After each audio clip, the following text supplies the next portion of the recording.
What's up, guys and gals of the movement world? It's Michigan Movement Media coming to you once again on behalf of Football Beyond the Stats and our movement play of the week. This week for week 3 of the 2024 National Football League season. I apologize for being a day late, but we're getting ready here for Emergence's premier event of the year, the Sport Movement Skill Conference, the 7th annual Sport Movement Skill Conference, taking place on October 4th and 5th next week. So we're busy putting some finishing touches on that. If you aren't registered for it yet, I will put some details in the comments below. Go ahead and take a peek and get yourself registered if you are a movement and skill acquisition aficionado. It's the event to be at. Of course, I'm biased, being that I founded it, but nonetheless, it is the place to be. And myself personally, along with my colleague at Emergence, Tyler Yearby, will actually be presenting on something that's pertinent and relevant to many of you out there, which is a live movement problem setting in American football, using some of our own work to illustrate how some of these ideas that we talk about here at the Movement Play of the Week come to life. But before we dive in now, I wanted to get that off my chest. Now we are going to get into the gold. Now we are going to get into when premier movers match up to one another. It's the perfect illustration of the surfer wave analogy that we are using to illustrate some of the problem and solution dynamics that we find on an American football field. If you don't know what I'm talking about, also check the comments, the info section below, where I get into what our theme is.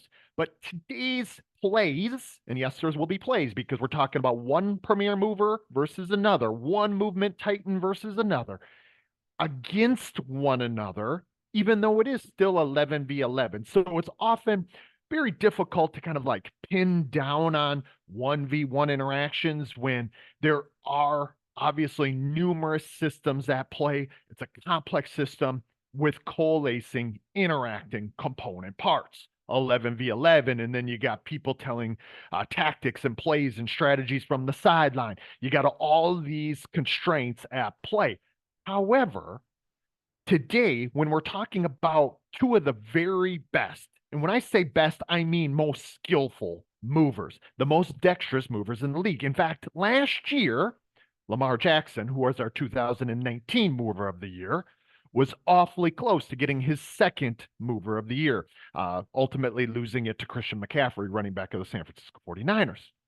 Micah Parsons, outside linebacker, in his first 2 years in the league, has been a first team all movement performer. And there were times last season in the 2023 season that I could have made the argument that Micah Parsons was the most skillful mover, was the most dexterous mover. However, there are some certain situations, remember dexterity, according to Nikolai Bernstein, 1996, the highest expression of movement skill is about being able to solve any emerging movement problem in any situation and across conditions. And there were times last year under fatigue or pressure, in which pressure comes anxiety, with game planning from the other side, with in facing certain opponents, which will be perfectly illustrated today as well, that I thought Micah Parsons had a drop off. He had a fall off when not necessarily facing those lower level movers. And when I say lower level, remember, we're talking 1696, the world's very best at doing it. But there's another tier. There's the Lamar Jackson tier. There's the Christian McCaffrey tier. There's that tier of mover that often has some nuances that present the wave to Micah Parsons. And that's why I was tuning in this past Sunday, week 3 of the National Football League season here in 2024, to see how some of this played out. We're going to get into 2 plays in particular, though we're going to be able to see a third as well. And if you did see the all 22 and you did see the whole game, you will know that there were probably 2 or 3 others on top of this where Lamar Jackson, either via designed run or with his feet on scrambling type actions, or even when he ends up throwing the football, that he had Micah Parsons fixed and frozen. We saw his dexterity, his problem solving through his perceptions, cognitions, and actions being fixed and frozen as well. And so I guess I say all that to say this. we're going to see it come to light. We're going to see it come to fruition here. So let's get into our couple of plays. Let's see what we find, and let's see what the wave that is Lamar Jackson, one of the most skillful movers in the game, who presents a one-of-one type of challenge, what he does to Micah Parsons. Okay? Again, this is no knock on Micah because, again, he's probably in the top 5 lists of my favorite movers to watch because of how he does things. So let's get into a few things. We can see Micah there, obviously moving around, has to worry about a Derrick Henry, and we're going to see not a lot from Lamar Jackson here, right? So let's watch it a few times through. Apologize for any glitching. Of course, the NFL and YouTube does this to me to a certain degree, so it can't be all that clear. But we're going to watch it because it's not really that big of a play per se, besides that it goes for 6. But we see already early in the first quarter, first drive for the Ravens, and Micah already getting a bit confused, getting a bit fixed, a bit frozen, particularly with how his perceptions and his cognitive degrees of freedom get a little frozen. Just like motor system, if one's going to choke or have the yips or anything of that nature, we're going to see fixed and frozen degrees of freedom from a motor system or with the actions. When a guy like freezes up, they have paralysis by analysis. That paralysis by analysis doesn't just happen because there's some glitch in the system. That glitch in the system is happening oftentimes because a player is trying to pick up the most specifying information about how an opponent is attempting to act. And that's exactly what we saw numerous times between number 8, Lamar Jackson, and number 11, Micah Parsons. We saw this mutual reciprocal dance where Lamar was sort of like a magician. He doesn't have to do a lot. Besides Derrick Henry obviously coming right on the pipe, and Micah has a certain responsibility here that he's kind of placed on his shoulders or gets placed on his shoulders. So we're going to see that sort of take place. But remember, these waves, if we're talking about the surfer and the wave exists to teach something to the surfer about their future ways of interacting. Their current ways aren't good enough to either stay on the board or stay dry or end up at shore to the wave. The wave will crash and it will break and it will turn and it will twist and it'll flow, and the ocean is very chaotic. That, guys and gals, for Lamar Jackson and Micah Parsons, that was Lamar Jackson, and we're going to see it. Okay. Again, I can belabor this point to a certain degree. Let's watch it kind of in its entirety. Remember here, before we get into this, I've said it before and I say it again, but in case it's your first time here, and I've illustrated Micah Parsons on the good side of this before, so let's not get it twisted, Cowboy fans. But, Micah is kind of over-reliant on his burst, his quickness, his speed, and being able to do this against a quarterback who typically doesn't move like this, right? Or even a running back or a wide receiver in many of these cases. And that's going to play into what we're going to talk about a little later, especially when we begin to assess dexterity. But let's see Micah right here. Obviously, you guys know where Lamar is because he's the quarterback. And he's got this bit of a play fake. Of course, this, I believe, is a designed run, even though he's reading what it is that he wants to do, how he wants to do it, when he wants to do it. And it's up to him, even in his comfort, getting more and more and more comfortable, not only in his own shoes, but also in what it is that he can continue to do. This isn't the greatest illustration of him being deceptive and disguising things, at least as much as we will see later on, or as you would see if you watched all the snaps from Sunday. And if you do have NFL Next Gen Stats or NFL Pro, seeing the all 22, you can see this play by play by play. Like I said, there were 2 or 3 other plays where Lamar's like, if you look at my movement actions, he's like dancing with the ball almost like a magician, showing up. Is it here? Nope, I'm going there. And he does this to Micah. He has him on a string on repeat. And I think it begins to channel where the opportunities for Micah to act are. Again, we see him right here. And of course, he's already dead to rights, right? So let's not miss that. The moment he gets too fixated on Derrick Henry, and of course, this is like magician, Lamarvelous Jackson doing his thing like the movement magician that he is, right? Like he's just this little subtleties. And in those little subtleties, guys and gals, let's not miss the forest through the trees. We might be able to see it through the next view a little better. But I want you to kind of put yourself in the human movement system of Micah Parsons. Like, yeah, he's got a 250-pound running back in Derrick Henry, one of the, I don't want to use the word skillful, but one of the best, one of the most productive running backs playing the game. So this is like a two-headed monster where thunder and lightning really kind of comes to light. Derrick Henry being the thunder. So Micah doesn't want to be late on that.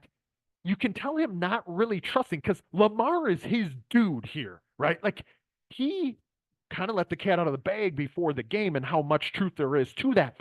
He was going to be in the Cowboys, Mike Zimmer. Oh gosh, hate to be Mike Zimmer this week because they thought they had the recipe to handling Lamar Jackson, handling him being a guy like Micah Parsons here, who I'm circling, who showed abundance, degeneracy, versatility in his movement skill set, his ability to do things against others and be this moving chess piece.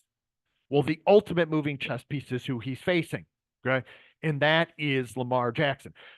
You can tell he doesn't completely trust, he being Micah, doesn't completely trust. And Eric Kendricks, like, I don't know how you're not trusting Eric Kendricks at this point.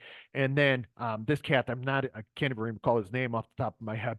So he's not truly trusting the guys behind him to handle Derrick Henry. Let me give it a little bit more illustration here.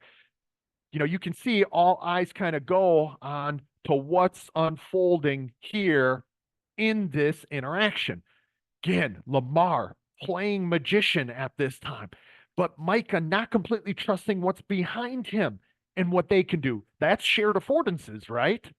Perceive to act, act to perceive the opportunities for others to act, not only an opponent, but those behind you.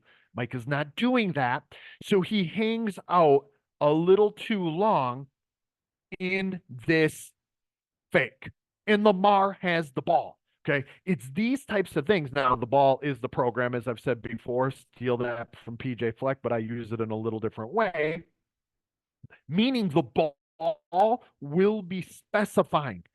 You need to have a focus, a fixation to a certain degree. And I don't mean just like camped in, so fixation probably being the wrong word, but you have to perceptually attend to it. It will be specifying. Because who has the ball, see ball, get ball, will determine where Micah needs to go and when he needs to go there. But a moment of hesitation here relates to an easy 6. And that's exactly what we see. I mean, Lamar's not even focused here. He's not even looking at him probably through his periphery. He's right here thinking, I got everything I need as an opportunity to act. All of my affordances here are on the table, right? Micah is already dead to rights, as I mentioned, and I know that it seems like I'm making this out to be more than it is because it's a 9-yard touchdown. But Micah's fixed in frozen degrees of freedom on this exchange right there. He's already beat. And then we look at his position. Look at his positioning. Now, biomechanics and the actions, the motor actions, are going to be channeled from one's perceptions and cognitions, right? And we see here that they tell us the story. Look at where his body position is, right? Like we see, and of course, just look at this foot. His foot is pointed to the left. His knee is pointed that way. There's very little opportunity for him to actually plant off of this and cut Lamar off at this respective angle because of the way he's cutting. It's not in the actions, so he doesn't have to practice these actions over and over again.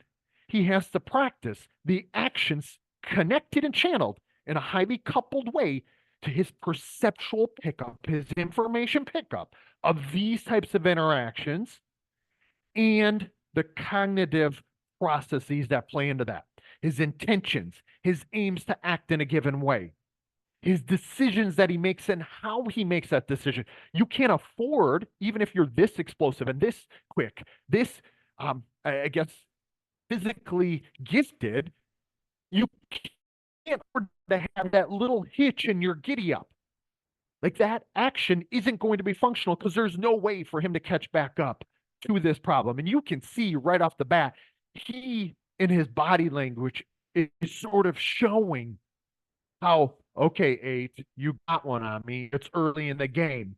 I'm coming back. I'll get you type of thing. Well, as we kind of know, and kind of how I've built it up to this point, 8's going to get 11 here again and again.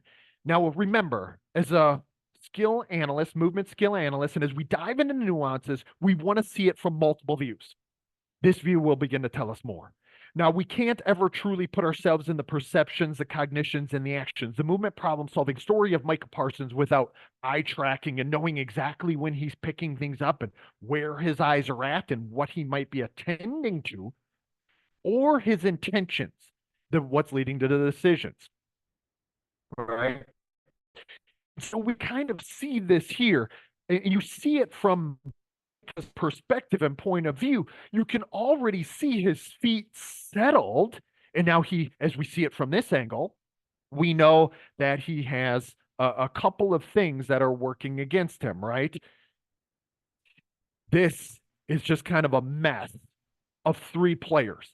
You've got a guy coming across, and that might be Isaiah Likely, actually, who was featured obviously in our week 1 play of the week, alongside of Lamar Jackson, of course. So we have this flash going across while Micah is trying to, and we can see the arrow of his helmet, or the line of his helmet kind of drawing this line, picking up the information. But if there's a moment of hesitation here, if his eyes don't visually detect what it is that he needs, he's going to be behind the 8 ball. And that's exactly what happens as Likely clears his perspective and he's already guessed wrong. Like if you're going to guess in this case, especially when you have an Eric Kendricks coming down this gap with that responsibility, you got 13 coming down in this responsibility. For Derrick Henry's 2-way go here, Micah not trusting his teammates necessarily, but also not trusting his visual perceptual pickup. Look at where the ball is. I have my cursor right on the ball, Lamar Jackson. Who's responsible for Lamar Jackson? Number 11, right? And ultimately, 6 is like, the hell are you doing, man? Right? Like, he's looking at this like, I'm going to have to try to do this or that around these interactions and deal with Lamar Jackson in the open field. Whereas Micah Parsons in a 5-yard phone booth can, if he decides right, if he picks up right, hopefully be heading him off way earlier than that. Now 13 and 6 got to go that way, and it's all Lamar's world, right? And so hopefully you guys are seeing some of that come to play here. Okay, that's one play where we're going to be able to illustrate it. I'll let this play through. This is a touchdown Micah, I don't even think is on the field at this point. This is late in the first half, late in the second quarter as things wind down, and they go up 21-3 here at this point. Find Rashad Bateman, obviously in the back of the end zone, we can see Lamar in all of his glory. Not necessarily the point of today's today's analysis, right? But that's a nasty move by Bateman, especially when he's showing that he's going inside. I don't exactly know what that safety is doing there. Now we find again our next illustrative point or opportunity. Micah Parsons here, now rushing off the left side of the defense, but still with similar responsibilities. We see Eric Kendricks once again right behind him. And remember, guys and gals, Eric Kendricks is a former all-movement team member. Now we're talking a few years back at Mike Zimmer's defense with the Minnesota Vikings. However, Micah needs to trust where his guys are at. Right now, this defense isn't showing a ton of football IQ, nor is it showing a lot of trust in what they're doing and how they're doing it, of course, right? And we can't hardly blame them with the past couple of weeks that they've had. But let's really think about what is we're going to watch it at 100% speed, and let's compare it to what we just saw on that first play in the first quarter. Okay, now we're seeing it a little later in the game, now into the third quarter, and this is the one where Lamar just kind of suns Micah in the like, dude, you're just not on my level. and I will keep doing this all day long. Now, keep in mind some plays happened in between that first quarter and this third quarter. Keep in mind there's some plays that happen afterwards where Micah is in his own feelings. And as that happens, as he's in his own feelings, fixed and frozen degrees of more doubt, more uncertainty, more paralysis by analysis continues to come around. Okay. And I don't envy Micah Parsons, but we are going to talk about how Micah might be able to address it later on in just a bit. So stay tuned for that. But let's remember here, like I kind of saw in week 3, Micah not trusting his teammates. We saw him getting the fixed and frozen degrees of freedom. But let's think about what it's coming from. Yes, it's coming from this two-way behavioral dance between him and 8, Lamar Jackson, and everybody else playing out, Derrick Henry and the like. But it's also coming, I saw fatigue entering the mix. You saw, and remember, fatigue makes cowards out of all of us. The reason why it makes cowards out of us is because our degrees of freedom don't stay as open as they need to. Whether it's the informational pickup, whether it's the decisions you can make, they get narrowed down. Whether it's our actions and we're not able to hit certain positions or have the same burst and explosiveness. I kind of saw all of this from Micah. A lot of it came from the deception, the disguise, the threat, the one-of-one challenge that is Lamar Jackson. That doesn't mean I don't think we can train it. I do think we can. Let's watch it again, 100% speed. Micah already guessing wrong to the running back, not trusting his dudes again. Now, I don't know exactly what his responsibility is there, but I'm going to go ahead and guess that it's probably more so on 8 and what 8 is going to do, especially setting the edge, controlling the edge. And these are the types of situations I talked about where Micah lacked dexterity, or the expression of it. It's these situations. Get Micah going hard one way, get him doubting, change his perceptual pickup. And there's opportunities to act to the outside. Oftentimes he relies on his speed, his burst to close that gap, to close that distance. You can't do that against 8. You also can't do it against a couple other guys that he's going to have to play this season, like a Jaden Daniels, for example.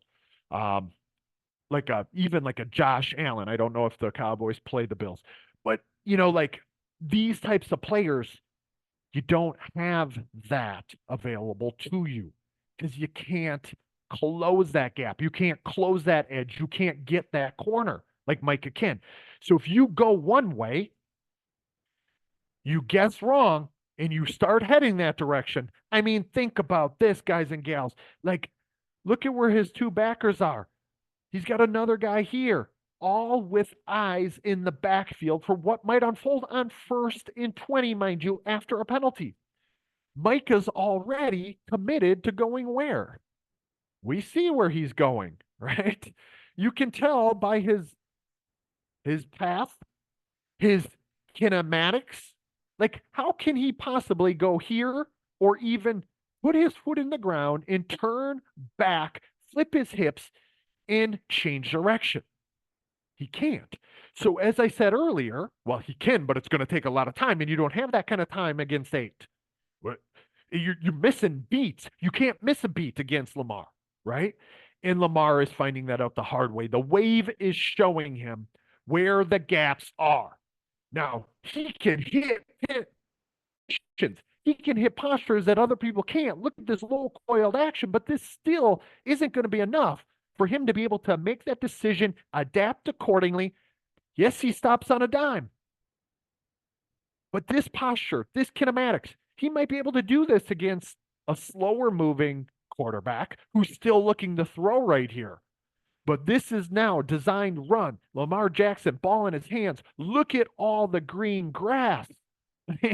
I mean, hopefully some of these things are popping out because it's so apparent what he has available to him, right? I mean, how are you possibly going to take this away from Lamar even on 1st and 20? Now it's just bend but don't break. And against Lamar, yeah, you're going to bend. Like, look at as this unfolds. Micah now behind the local interaction. Now he's a chaser. And Lamar, I would love to know if he's saying anything to him here, but he puts his hands on him, right? He gives him the stiff arm. That's the kind of picture that's circulating the internet right now. Micah Parsons basically getting sunned by Lamar Jackson. It's not in physicality. It's in the deception, the disguise, the tools, and the strategies that Lamar Jackson, one of one, has. It doesn't mean we can't prepare for it. This is where I would love Micah to be able to learn from these things, to learn from how it is that this is unfolding. Let's even talk about it. Let's think about it. There is one more play that sort of seals the deal at the end of the game that I'll show you just for bonus material. But let's get into something I want to illustrate right now. Remember what I said, and I've said this before about local movement problems or global movement problems for that matter, either micro local movement problems, 1v1 interactions, situations. If dexterity is the expression, the highest expression of movement skill, it's about any emerging movement problem. It's across situations, it's across conditions. Micah Parsons can do it when the athlete across from him is inferior, when he can rely on speed, when he can rely on burst, he can rely on hitting that posture and position, getting in positions that other people can't, and still being able to change direction from them. As we saw him here on about the 43-ish yard line when he plants his foot against many offenses with different quarterbacks and different running backs and different tactics. This will work across situations. How could we get him to be less reliant on speed? Well, guys and gals, I believe he needs more exposure, more time, more experience interacting with these types of problems. Now, the Dallas Cowboys could do this. Now, granted, as I already mentioned, Lamar Jackson, one of one. There's only been one. There probably will only ever be one that behaves exactly like this. Yeah, we could throw other people in the mix. We could throw Michael Vick. We could throw Randall Cunningham. We could throw these guys, but there's only one Lamar, right? Just like there's only one Michael Vick or there's only one Randall Cunningham. Just like there's only one of every one of these players. So you have to think about the nuances. But what we can do is we can present slices and snippets of the game that will represent alive movement problems for players to solve in practice or in training. I believe it's these types of scenarios and situations that Lamar needs more exposure to. Let's imagine him coming to us, coming to my learning environment in March and April, or in June and July. So either leading up to OTAs or between mini camp and training camp. What I would do is actually get some slices and snippets of the game here for him. Okay. There's a lot of different ways that we could do this. We could have a 1v1, him moving with just a mover with a ball in space, like a Lamar. Okay. Now, we're not going to have Lamar. I wish I did, but we can simulate a Lamar. Okay. I just said it's 1v1, like, and it's a one of one. Like, how are we going to simulate Lamar? What we do is we find very shifty, very scatty running backs and wide receivers to present this type of challenge to Micah. Okay. Now, you know, Sean, you just said Lamar Jackson is still one of 1,696. That's true. But if we find some scattier players, and when I say scattier, I mean guys who are kind of have that as their style. What we would do is rep this type of action. Okay. Like look at the distance here. And we could have it start that way, 1v1. Okay. Micah could start in any number of positions. Okay. Or if you have a player who's having these problems, they could be in a 3-point, they could be in a 4-point, they could be in a 2-point, as we often see from Micah. Low complexity, it's 1v1. Or we have the ball being snapped. So it could be a 2v1, but this guy is really passive. Okay. So we could just be snapping it. And what we do is we give this guy multiple ways of interacting. Okay. Give him an opportunity to have a two-way go, and Micah not necessarily knowing where he's going to go. So we could create this type of I'm trying to draw it out. We go, here's one of our boundaries. and we would probably take this to like a 10-ish yard long, and then probably giving him enough space so it's a workspace size such as this. So just outside of the numbers, or maybe to the numbers potentially, if we wanted to start it down the numbers and down the hashes. Okay. Really easy way to do a 1v1 slice that would allow a guy like Micah Parsons to not rely on the speed, because he has to rely on his perceptual pickup of this guy. What would we do there if we want to raise the complexity? We add another body into the mix. Okay. Now he can give or he can go. Okay. And Micah still has to deal with it. It's 2v1, running back and quarterback. And hopefully you have some guys that can simulate these types of movement actions. Okay. They don't have to behave exactly like Lamar, because no one does. But what they do have to do is be able to have the space to be able to work to present these types of challenges to Micah. And what we would do is just keep turning up the dial. So we would go from 1v1 to 2v1 to potentially 2v2. Okay. So we keep making it more and more representative to now 3v2 if we have the bodies available to us. Okay. Then to 3v3.